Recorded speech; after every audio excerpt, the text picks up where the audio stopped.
आदाब नाज़रीन, आप सभी का इस्तकबाल है मुल्क की बात में। मैं हूं आपके साथ नेहा सिंह। खबरें शुरू करने से पहले एक नजर सुर्खियों पर। ईरान में एटम बम बनाने की भरपूर सलाहियत। ईरान इजराइल से हमला किया तो भरपूर जवाब दिया जाएगा। दिल्ली के बाटला हाउस इलाके में लगा नोटिस, घरों और दुकानों को 15 दिनों बाद तोड़ने का नोटिस। वक्फ एक्ट पर उभरी रोक लगेगी या नहीं, सुप्रीम कोर्ट ने फैसला किया महफूज। जामिया कैंपस में हुए तशद्दुद मामले में 7 तलबा को किया बाहर, 20 से ज्यादा तलबा को वजह बताओ नोटिस जारी। भारत नेपाल सरहद के पास मदरसों पर कार्रवाई, जमीयत उलेमा हिंद ने बताया गैर आईनी। छत्तीसगढ़ में रोहिंग्या बांग्लादेशी मुसलमानों की तलाश तेज, फर्जी आधार कार्ड बनाकर रह रहे बांग्लादेशियों की हो रही गिरफ्तारी। यूपी के मदरसे में तलबा सीख रहे मॉडर्न एजुकेशन, साइंस मैथ से सवरेगी मुस्लिम तलबा की जिंदगी। गजा पर बात करते हुए WHO चीफ हुए जज्बाती, इजराइल से बोले थोड़ा रहम करो। नाजरीन, हमें ऐसा खदशा है कि सच्ची खबरें दिखाने में हमें जल्द ही चुनौतियों का सामना करना पड़ सकता है और हमारे YouTube चैनल तहजीब टीवी को टर्मिनेट भी किया जा सकता है। इसीलिए आपसे गुजारिश है कि हमारे नए चैनल जिसका नाम है तहजीब टीवी ऑफिशियल, आप उसे अभी सब्सक्राइब कर लें, ताकि अगर हमारा ओरिजिनल चैनल तहजीब टीवी किसी भी वक्त टर्मिनेट हो जाए तो आप आसानी से हमारे बैकअप चैनल से जुड़ सकें। हमारे नए चैनल तहजीब टीवी ऑफिशियल का लिंक डिस्क्रिप्शन में दिया गया है। शुक्रिया। इजराइल ईरान के एटमी तंसीबात पर हमला करने की तैयारी कर रहा है। इजरायली जराये के मुताबिक वजीर आजम बेंजामिन नेतन्याहू जौहरी मुज़ाकरात के नाकाम होने का इंतजार कर रहे हैं ताकि ईरान पर फौजी कार्रवाई कर सके। उधर ईरान की सलामती कमेटी का कहना है कि अमेरिका के साथ मुज़ाकरात कामयाब नहीं होंगे। इस बीच ईरान ने कहा कि अगर इजराइल हमला करता है तो इजरायली हमले का पूरी ताकत से जवाब दिया जाएगा और हमले की जिम्मेदारी अमेरिका पर आयद होगी।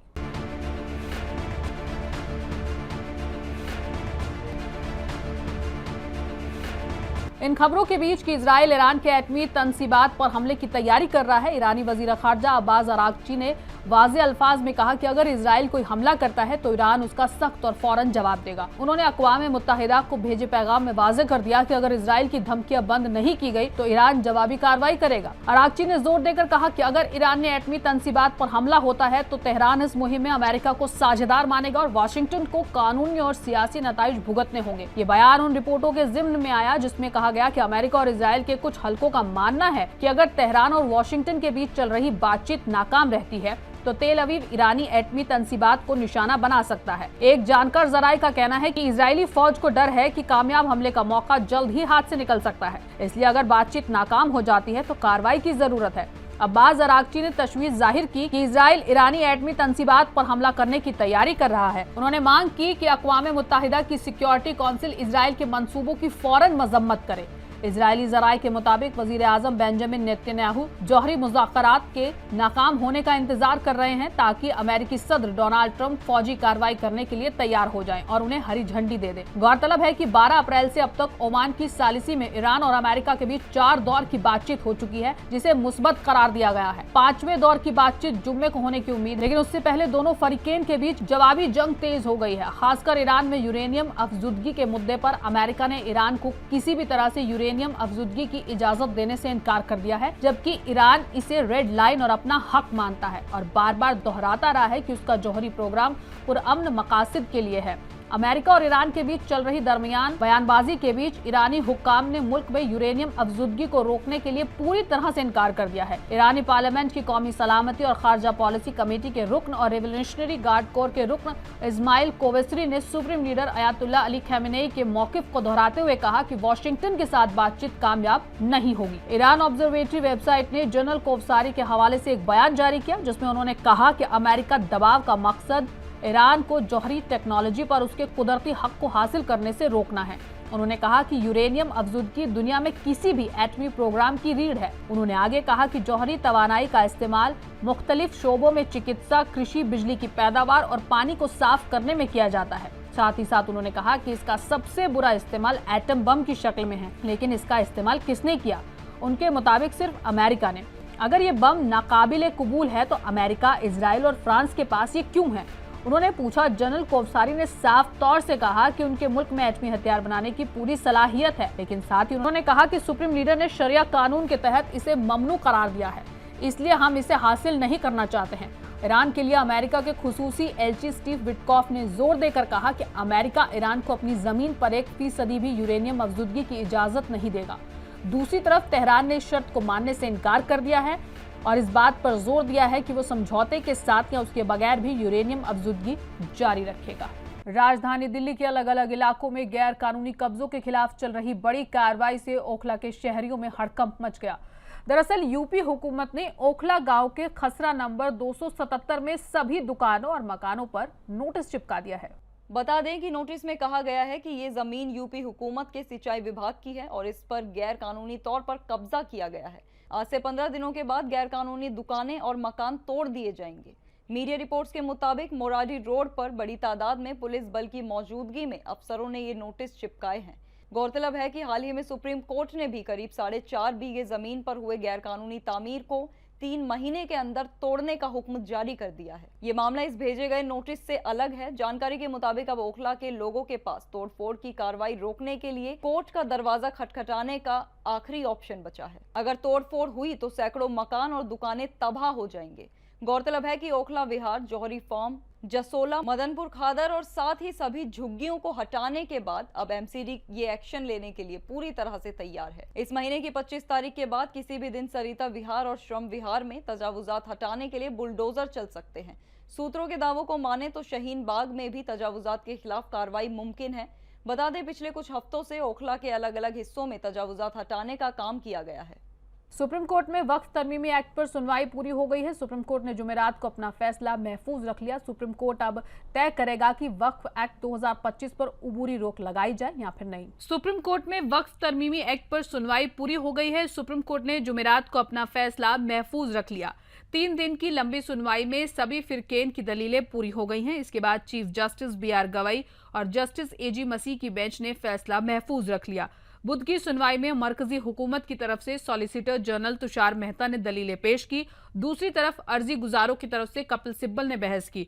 बुध को सुप्रीम कोर्ट में सुनवाई के दौरान कपिल सिब्बल ने खुदा और खैरत को लेकर भी दलीलें दी। 25 अप्रैल को कैंपस के अंदर हुए तशद्दुद मामले में एक्शन लेते हुए जामिया इंतजामिया ने 7 तलबा को निकाल दिया है और 20 से ज्यादा तलबा को वजह बताओ नोटिस जारी किया है। इंतजामिया का कहना है कि कैंपस में हुए तशद्दुद से यूनिवर्सिटी की शबीह दागदार हुई है। दिल्ली में वाक़ई जामिया मिलिया इस्लामिया ने पिछले महीने कैंपस में हुई तशद्दुद के मामले में एक्शन लेते हुए 7 तलबा को यूनिवर्सिटी से निकाल दिया है और 20 से ज्यादा तलबा को वजह बताओ नोटिस जारी किया। इस वाक़े ने यूनिवर्सिटी की तालीमी सरगर्मियों को मुतासिर किया और इस हादसे में कई तलबा जख्मी हुए थे। साथ ही यूनिवर्सिटी ने इस वाक़े के बाद अपने चीफ प्रॉक्टर को भी बदल दिया है। यूनिवर्सिटी के जरिए निकाले गए तलबा में 3 तलबा को 3-3 साल के लिए और 4 को 1-1 साल के लिए निकाल दिया गया है। वहीं इस मामले पर जामिया इंतजामिया की तरफ से फौरन कोई रद्द-ए-अमल सामने नहीं आया। जमीयत उलेमा हिंद की उत्तर प्रदेश यूनिट ने रियायती हुकूमत के जरिए भारत नेपाल सरहद पर हाल ही में मदरसों पर बुलडोजर चलाए जाने पर एतराज जताते हुए इसे आईनी हुकूक की खिलाफ वर्जी बताया। जुमेरात को लखनऊ में हुई एक बैठक में जिसमें प्रदेश सदर मौलाना सैयद अशहद रशीदी और दूसरे ओहदेदारान शामिल हुए। तंजीम ने खास तौर से सरहदी जिलों में मदरसों और मस्जिदों की सिक्योरिटी और कामकाज से मुत्तालिक मुद्दों पर तबादला ख्याल किया। बैठक में शामिल अफराद ने मजहबी इदारों के टारगेटेड कार्रवाई पर तशवीश जाहिर की। मौलाना रशीदी ने सरहदी इलाकों में मदरसों को मिसमार किए जाने का जिक्र करते हुए कहा कि ये हमें दिए गए आईनी हुकूक की खिलाफ वर्जी और उसमें मुदाखलत है। उन्होंने कहा अगर कोई कमी है तो उसे दूर किया जाना चाहिए, लेकिन मजहब की बुनियाद पर हमें निशाना बनाना नाकाबिले कबूल है। जमीयत की अगली बैठक 1 जून को आजमगढ़ में होने वाली है, जिसमें मदरसों और उनके मुस्तकबिल पर चर्चा के लिए कौमी सदर मौलाना अरशद मदनी के शामिल होने की उम्मीद है। छत्तीसगढ़ के गोरेला पेड्रा मरवाही जिले में बांग्लादेश, रोहिंग्या और दूसरे रियासत से आए लोगों की पहचान कर उनकी धरपकड़ की जा रही है। ये कार्रवाई बांग्लादेश में हुए तख्तापलट और उसके बाद भारत पाकिस्तान के बीच बड़े तनाव के चलते वजारत दाखिला के एडवाइजरी के बाद की जा रही है। IG के हिदायत पर जिले के 3 थानों में टीम बनाई गई है जो बाहर से आए लोगों की जांच पड़ताल कर रही है। पुलिस टीम संदिग्धों के आधार कार्डों की जांच कर रही है। अब तक कई ऐसे मामले सामने आए हैं जहां पकड़े गए लोग पश्चिम बंगाल का आधार कार्ड दिखा रहे हैं, लेकिन उनके असली दस्तावेज सही नहीं लग रहे हैं। पुलिस का मानना है कि ये लोग असल में बांग्लादेशी हो सकते हैं जो फर्जी आधार कार्ड बनाकर जिले के ग्रामीण इलाकों में छिपकर रह रहे हैं। गोरेला पेंड्रा मरवाही में सर्चिंग जारी है। शेख हसीना हुकूमत के तख्तापलट के बाद पूरे मुल्क में गैरकानूनी बांग्लादेशी शहरियों की पहचान और निगरानी जारी है। पूरे गोरेला पेंड्रा मरवाही जिले में पुलिस लगातार सर्चिंग कर रही है। जिन लोगों को पकड़कर जांच के लिए लाया गया है उनमें किराए पर रहने वाले और मजदूरी करने वाले भी शामिल हैं। पुलिस संदिग्धों के फिंगरप्रिंट्स लेकर उन्हें सॉफ्टवेयर में अपलोड कर उनके आपराधिक रिकॉर्ड की भी जांच कर रही है। गौरेला पेंड्रा मरवाही जिले के पुलिस डीएम ओम चंदेल का कहना है कि इस मुहिम में गैरकानूनी तरीके से रहने वाले विदेशी शहरियों की पहचान कर उनका पता लगाया जाएगा और जरूरी कार्रवाई की जाएगी, जिससे जिले में कानून दुरुस्त बना रहेगा। उत्तर प्रदेश में योगी हुकूमत लगातार मदरसों में मॉडर्न एजुकेशन पर जोर दे रही है, जिससे मदरसे में पढ़ने वाले तलबा को दीनी तालीम के साथ साथ रोजगार के मुतालिक तालीम भी दी जाए। हालांकि उत्तर प्रदेश के कई मदरसों में पहले से मॉडर्न एजुकेशन के तहत साइंस, मैथ्स और अंग्रेजी की तालीम दी जा रही थी। मुरादाबाद के मदरसा इस्लामिया अरबिया जामिया अल हुदा में भी पहले से ही मॉडर्न एजुकेशन दी जा रही है। मदरसा के टीचर्स और तलबा ने योगी हुकूमत के इस कदम की सराहना की। इस मदरसे में साइंस, मैथ्स के साथ दूसरे सब्जेक्ट्स की भी क्लासेस चलती हैं। मदरसे में पूरी मेहनत, जुनून के साथ क्लास के टीचर्स बच्चों को पढ़ाते नजर आए। मदरसा इस्लामिया अरबिया जामिया अल हुदा के टीचर्स ने बताया कि वो बच्चों को हर टॉपिक्स को ढंग से समझाते हैं और कॉन्सेप्ट क्लियर होने के बाद ही आगे पढ़ाते हैं। टीचर्स ने बच्चों के सामने बोर्ड पर लिखकर बताया कि किस तरह से हर सवाल का जवाब बच्चों को समझाया जाता है। सबसे रोचक बात यह है कि यहाँ के कई टीचर्स यहीं से पढ़े हैं। मदरसा इस्लामिया अरबिया जामिया अल हुदा के टीचर्स ने मदरसों में हुकूमत के मॉडर्न एजुकेशन के पहल की जमकर तारीफ की है। टीचर्स का कहना है कि इससे मदरसे में पढ़ने वाले बच्चों की दीन के साथ दुनियावी तालीम भी बेहतर होगी और वो मुल्क और बिरादरी की तरक्की में अहम रोल अदा कर सकेंगे। मदरसा इस्लामिया अरबिया जामिया अल हुदा के प्रिंसिपल मोहम्मद यहिया ने बताया कि उनके मदरसे में कई सालों से इसी तरह दीनी तालीम के साथ दूसरे सब्जेक्ट भी पढ़ाए जाते हैं। उन्होंने कहा कि इसी का नतीजा है कि यहाँ के पढ़े बच्चे प्राइवेट सेक्टर के साथ गवर्नमेंट में भी अच्छी नौकरियां कर रहे हैं। WHO के चीफ इजराइल और गजा की जंग को लेकर भावुक हो गए। उन्होंने कहा कि गजा में इजराइल रहम दिखाए। WHO चीफ ने कहा वो खुद अपने आप को भी नुकसान पहुंचा रहा है। उन्होंने आगे कहा कि ये जंग किसी चीज का हल नहीं है। अधानोम गेब्रेसिस ने इजराइल से भावुक अपील करते हुए कहा, उन्होंने कहा कि ये जंग इजराइल के अपने ही हितों के खिलाफ है और इससे कुछ हासिल नहीं होने वाला है। WHO की सालाना बैठक में बोलते हुए टेड्रोस अपनी जज्बात रोक नहीं पाए और लगभग आंसू भर आए। उन्होंने कहा, मैं महसूस कर सकता हूं कि इस वक्त गजा में लोगों को कैसा लग रहा होगा। मैं उनकी आवाजें और उनका दर्द महसूस कर सकता हूं। टेड्रोस ने बताया कि वो इथियोपिया में जंगी माहौल में पले बड़े हैं, इसलिए गजा के लोगों का दर्द समझ सकते हैं। WHO चीफ ने कहा कि खाना और दवाइयों को हथियार बनाना बहुत गलत है। WHO ने बताया कि 2.1 मिलियन 21 लाख लोग गजा में खतरे में हैं। वहां खाना, पानी, दवाइयां, ईंधन और हर चीज की भारी कमी हो रही है। पिछले हफ्ते 4 बड़े अस्पतालों को बंद करना पड़ा क्योंकि वो जंगी इलाके में थे। टेड्रोस ने कहा, अमन की अपील करना इजराइल के अपने फायदे के लिए है। इससे इजराइल को सिर्फ जंगी माहौल की खुशी महसूस होगी जो थोड़े वक्त में खत्म हो जाएगी। आज नहीं तो कल इजराइल को बहुत नुकसान झेलना पड़ सकता है। ऑल इंडिया मजलिस इत्तेहादुल मुस्लिम के चीफ असदुद्दीन ओवैसी ने वक्फ अमेंडमेंट एक्ट 2025 पर बीजेपी हुकूमत को घेरा है। ओवैसी ने कहा कि ये सरकार ईमान की बात करती है और क्या हमारा ईमान नहीं है। एक रैली को खिताब करते हुए असदुद्दीन ओवैसी ने कहा कि ये कानून कह रहा है कि पार्लियामेंट के सामने की मस्जिद वक्फ की नहीं रहेगी, हुकूमत की प्रॉपर्टी हो जाएगी। अब बताइए कि जिस मस्जिद का इमाम एक MP हो, जिसकी हायरिंग दिल्ली वक्फ बोर्ड ने की हो, ये कानून ये कह रहा है कि हम उस प्रॉपर्टी को वक्फ की प्रॉपर्टी नहीं मानेंगे। क्या ऐसा करने पर कोई चुप बैठ सकता है? ओवैसी ने आगे कहा कि ये हुकूमत ईमान मजहब की बात करती है। क्या हमारा ईमान मस्जिद में नहीं है? क्या हमारी ईमान दरगाहों, यतीम खानों, इमाम बाड़ों, ईदगाहों में नहीं है जिन्हें वक्फ कर दिया गया? आखिर बीजेपी ने ऐसा कानून क्यों बनाया? सिर्फ मुस्लिम दुश्मनी की बुनियाद पर? इस कानून से वक्फ की हिफाजत नहीं होगी। इस कानून से वक्फ की आमदनी में इजाफा नहीं होगा।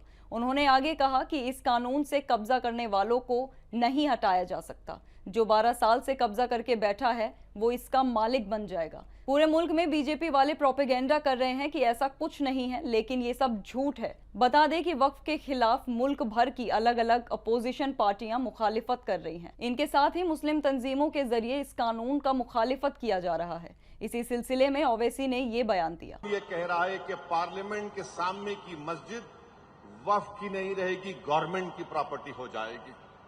आप बताइए, जिस मस्जिद का इमाम एक MP हो, बहैसियत इमाम इनका तकर्रुर दिल्ली वक्फ बोर्ड ने किया, ये कानून ये कह रहा है कि हम उस मस्जिद को मस्जिद नहीं मानेंगे, गवर्नमेंट की प्रॉपर्टी बना देंगे। कैसे कोई खामोश बैठ सकता है बताइए आप? ये हुकूमत आस्था की बात करती है कि हमारी आस्था मस्जिद में नहीं है, कि हमारी आस्था दरगाहों में नहीं है, कि हमारी आस्था यतीम खानों में नहीं है जो वफ कर दिए गए, कि हमारी आस्था आशुर खानों में नहीं है, इमाम बाड़ों में नहीं है, ईदगाह में नहीं है। आखिर क्यों इस तरह का कानून बीजेपी हुकूमत ने बनाया? सिर्फ मुस्लिम दुश्मनी की बुनियाद पर। इस कानून से वफ की हिफाजत नहीं होगी, इस कानून से वफ की आमदनी में इजाफा नहीं होगा। कांग्रेस पार्लियामेंट रुकन और लोकसभा में ओपोजिशन के लीडर राहुल गांधी ने पीएम मोदी पर निशाना साधा है। राहुल गांधी ने कहा कि मोदी जी को खाली तकरीरें करना बंद कर देना चाहिए। बराए करम मुझे ये बताएं कि आपने दहशतगर्दी के ताल्लुक में पाकिस्तान के बयान पर भरोसा क्यों किया। गौरतलब है कि वजीर आजम नरेंद्र मोदी आज बीकानेर में थे। इस दौरान उन्होंने कहा था कि मोदी का दिमाग ठंडा है लेकिन उनका खून गर्म है, मेरी रगों में गर्म खून बह रहा है। दोपहर में अपनी तकरीर के दौरान वजीर आजम ने कहा कि फौज ने 22 अप्रैल के दहशतगर्दाना हमले का बदला 22 मिनट में ले लिया। पाकिस्तान और दहशतगर्दों ने देख लिया कि जब सिंदूर बारूद में बदल जाता है तो क्या होता है। वजीर आजम ने कहा कि जो लोग सिंदूर मिटाने निकले थे वो मिट्टी में मिल गए। इसके बाद राहुल गांधी ने जुमेरात शाम को एक्स पर पोस्ट किया जिसमें उन्होंने लिखा कि मोदी जी खाली तकरीर करना बंद कीजिए। इसके साथ ही उन्होंने पीएम मोदी से 3 सवाल पूछते हुए लिखा, बस मुझे ये बताइए आपने दहशतगर्दी पर पाकिस्तान की बातों पर यकीन क्यों किया? आपने ट्रंप के सामने झुककर भारत के मफाद को क्यों कुर्बान किया? आपका खून सिर्फ कैमरे के सामने ही क्यों खोलता है? क्या आपने भारत के सम्मान से समझौता किया? पीएसएल में इन दिनों तकनीक का इस्तेमाल इसलिए नहीं हो पा रहा क्योंकि इसके ज्यादातर टेक्नीशियन भारत से हैं और दोनों मुल्कों के बीच हाल ही में हुए फौजी तनाजे के बाद से वे नहीं लौटे और पाकिस्तान की अक्ल अब ठिकाने आ गई है। पाकिस्तान सुपर लीग में बाकी बचे मैच हॉकाई और डीआरएस टेक्निक के बिना मुनक्किद किए जाएंगे। दरअसल भारत पाकिस्तान कशीदगी की वजह पीएसएल को 7 मई को मुलतवी किया गया था। इसके बाद इस लीग की 17 मई को दोबारा शुरुआत हुई और बाकी बचे 8 मैच खेले जा रहे हैं। 8 में से 6 मैच खेले जा चुके हैं और ये सभी मैच हॉकाई और डीआरएस के बिना हुए हैं। पीएसएल में इन दोनों टेक्निक का इस्तेमाल इसलिए नहीं हो रहा क्योंकि इसके ज्यादातर टेक्नीशियन भारत से हैं और दोनों मुल्कों के बीच हाल ही में हुए फौजी तनाजे के बाद वे नहीं लौटे हैं और पाकिस्तान की अक्ल अब ठिकाने आ गई है। पहलगाम में 22 अप्रैल को हुए दहशतगर्दाना हमले के बाद पाकिस्तान और पाकिस्तान कब्जे वाले जम्मू कश्मीर में दहशतगर्दों के ठिकानों पर भारत के मिसाइल हमले के चलते पीएसएल गैर मुआयना मुद्दत के लिए मुलतवी कर दिया गया था। पीसीबी ने पीएसएल के बचे मैच मुत्तहिदा अरब अमीरात में मुनक्किद करने की कोशिश की लेकिन अमीरात क्रिकेट बोर्ड ने इस तजवीज को कबूल नहीं किया। इसके बाद पीएसएल ने 10वें मरहले को पूरा करने में पीसीबी को चैलेंजेस का सामना करना पड़ रहा है। पाकिस्तान एक बार फिर से अपने बयानों से ये पैगाम दिया है कि वो दहशतगर्दी जैसी जुबान बोलने से परहेज नहीं करता। सेना के स्पीकर लेफ्टिनेंट जनरल अहमद शरीफ चौधरी ने लश्कर तैयबा के सरगना हाफिज सईद की तरह भारत को सिंधु जल संधि को लेकर धमकी दी है जिसके बाद उनकी काफी फजीहत हो रही है। एक पब्लिक गैदरिंग को खिताब करते हुए चौधरी ने भारत के सिंधु जल संधि को फौरी तौर पर सस्पेंडेड करने के फैसले पर तीखा रद्द-ए-अमल जाहिर किया है। उन्होंने धमकी भरे लफ्जों में कहा, अगर आप हमारा पानी रोकेंगे तो हम आपकी सांसें रोक देंगे। ये बयान हाफिज सईद के हालिया भड़काऊ स्पीच से मेल खाता है जिसका वीडियो सोशल मीडिया पर तेजी से वायरल हो चुका है। भारत ने साफ अल्फाज में कहा है, जब तक पाकिस्तान दहशतगर्दी का साथ देना नहीं रोकता और अपनी जमीन पर चल रहे दहशतगर्दी तनाज़मीन को मदद देना बंद नहीं करता, तब तक सिंधु जल संधि को बंद रखा जाएगा।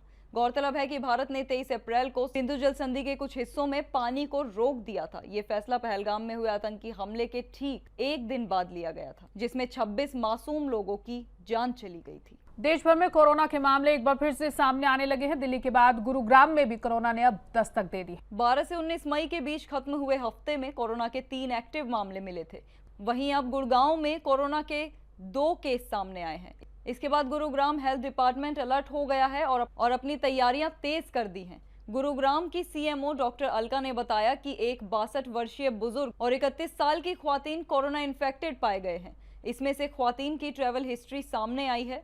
दरअसल ख्वातीन बीते दिनों मुंबई गई थी। लौटने के बाद उनमें कोरोना के सिम्टम्स दिखे। जांच में उनकी रिपोर्ट पॉजिटिव आई है। हेल्थ अफसरों ने लोगों से एहतियात बरतने की अपील की है। उनका कहना है कि कोरोना के मामले बढ़ रहे हैं लेकिन कोई चिंता की बात नहीं है। पिछले हफ्ते मुल्क में कोरोना के 257 एक्टिव केस सामने आ चुके हैं। दिल्ली में सिक्योरिटी गार्ड का काम करने वाला फरीदाबाद का 28 वर्षीय युवक कोरोना से इन्फेक्टेड पाया गया है। कोरोना के सिम्टम्स दिखने के बाद उसे सफदरजंग अस्पताल ले जाया गया जहां जांच के दौरान वो कोरोना से इन्फेक्टेड पाया गया। नाज़रीन, मुल्क की बात में आज के लिए बस इतना ही। मुझे दीजिए इजाजत। आदाब।